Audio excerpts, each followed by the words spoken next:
Thank you, Presiding Officer, and I congratulate Leslie Brennan on what I thought was a thoughtful and informative contribution to which I listened with interest. I enjoy having her sit beside me in the Delegated Powers Committee, where she makes a significant contribution. Presiding Officer, I think there are a number of things in this bill which are very interesting. The one which I would start with is certainly in relation to the licensing of undertakers. Personal experience of undertakers is they are people who, on the occasions when I've had to engage their services, have behaved with absolute sensitivity and have done an absolutely excellent job. And in one particular case, the circumstances were particularly delicate and difficult, and I thought they did very well. Now, I just want to go back to what Jenny Maris talked about, the 1855 Burial Act.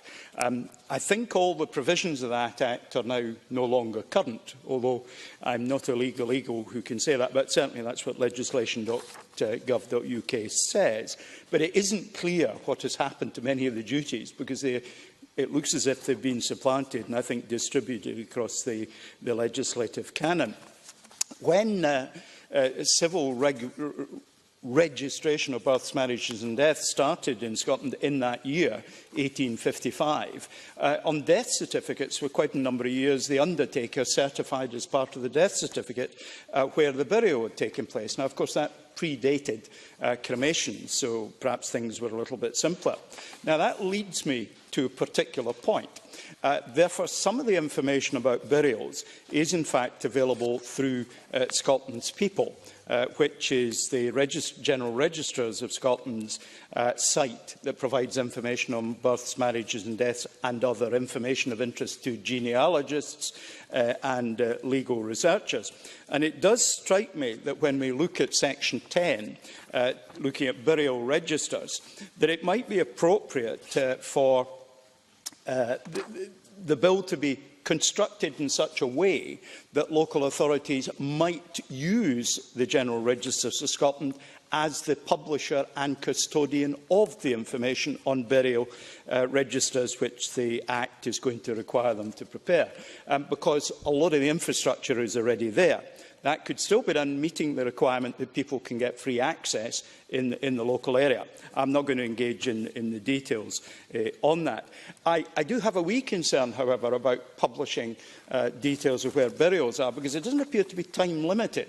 And there are some very old graveyards, and we might be creating an almost impossible to deliver duty for some local authorities in old graveyards. Across the back of the Parliament, we have the new Carlton Cemetery, which has been on the go for a couple of hundred years. Even the monumental inscriptions that the Scottish Genealogical Society has produced, and that's not a register of who's buried there, only of the gravestones, is a book of more than 100 pages of quite small print.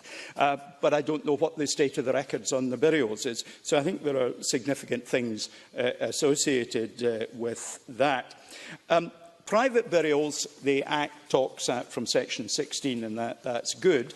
I think we've got to be careful too that local authorities have a duty to act timorously. I have a personal experience of a friend who wanted a private burial, and he knew he was dying, but it took a year to arrange the private burial, and he was clinging on to the very end to make sure he got it. And partly that was SEPA rather than the local authorities, I have to say. So there are genuine difficulties that I don't offer a solution to. And finally, at Section 12, Presiding Officer, the right to a lair is to someone resident in a council area. I think we might look at extending that slightly, because I think it's much more important that the person who died might be in the council area as well, because the relatives might all live a long way away, but you might want to bury them in the community in which they died for the benefit of friends in that community. So I think there's a wee issue there. Presiding Officer.